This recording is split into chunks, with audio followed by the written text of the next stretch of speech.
Welcome back to another episode of A Soundbite You Won't Use, the show where we dig up bizarre audio history that'll make you tap your foot and hopefully maybe make you question some things.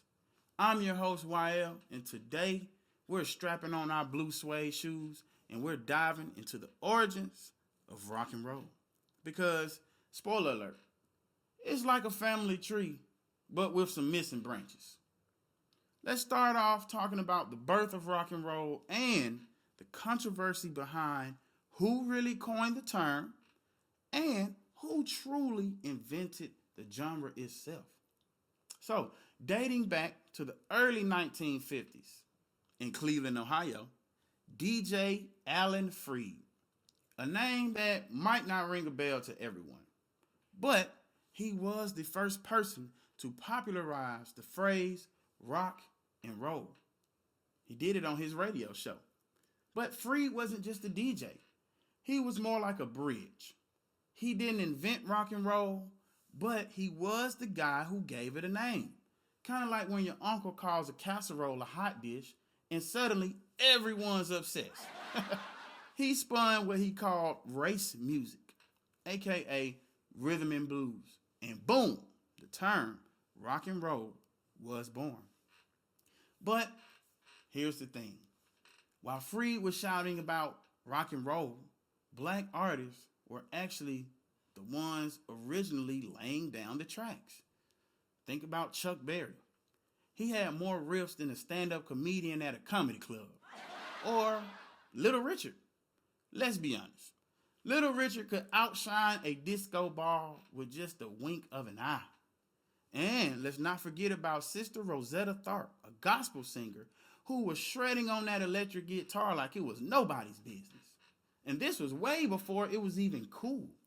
She actually received credit from Chuck Berry himself as his musical inspiration. And yet, in those early days, their music was often pushed to the side and appropriated by white artists who got the radio play and the fame. A prime example, Pat Boone, whose bland covers of Little Richard songs actually outsold the originals. And that really stings because the essence of rock and roll, its raw, rebellious spirit, was born in black communities and then whitewashed by the time it hit the charts. Now, this is not the time to get your little underwear in the bunch. These are the controversial facts that we know to actually be true. Honestly, in my opinion, cover music has always been popular and still is to this day. Who doesn't love a good cover? Don't get me wrong, Elvis Presley is considered the king of rock and roll. But depending on who you ask, Little Richard or Chuck Berry can also take that crown. But let's say Elvis was that friend who borrowed your guitar, put on a nice slick jacket, and got all the credit for your jam session. The same with Pat Boone. Very loved guy, but his covers were about as seasoned as plain oatmeal. It's the truth. So how did rock and roll actually explode and become the king of all genres? Well, let's think of it like a musical pizza. We toss in a little blues, little country, a dash of gospel, and suddenly you've got a classic combo. By the 1960s, it wasn't just a genre, it was the soundtrack of rebellion. So we question, how did rock and roll become the juggernaut that we know it is today? Well, it was like a perfect storm. We had radio DJs like Alan Freed that took chances. The teenagers at that time were craving something new, and boom, the music just exploded.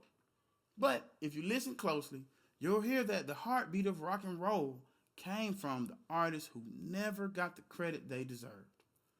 As most people will see this as a touchy racial topic, I honestly believe the genius of rock and roll can be credited to many individuals that brought their own special talents and their own fandom to the forefront. It literally takes whole communities and multiple generations to create something that is still so relevant and powerful today. For instance, let's think about Jimi Hendrix. or Tina Turner? How about AC/DC? Or even more recent artists like Green Day, Foo Fighters, even Lenny Kravitz. Rock and roll is still the loudest kid in the room, just with better haircuts. So, next time you hear a riff, or a beat, or a wild guitar solo, remember, it's a legacy built on both innovation and controversy. Take time to acknowledge all of the pioneers that made this the soundtrack to so many memorable moments in history and present day. How were you introduced to rock and roll? Who was that first artist that you listened to? Have you had these same controversial conversations with your peers? Comment below and let's discuss. I really want to know what you guys think. Thank you for tuning in. And like always, if you enjoy conversations as such, hit that subscribe button.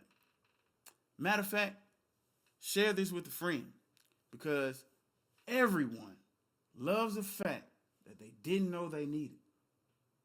Did you need it? Did you care?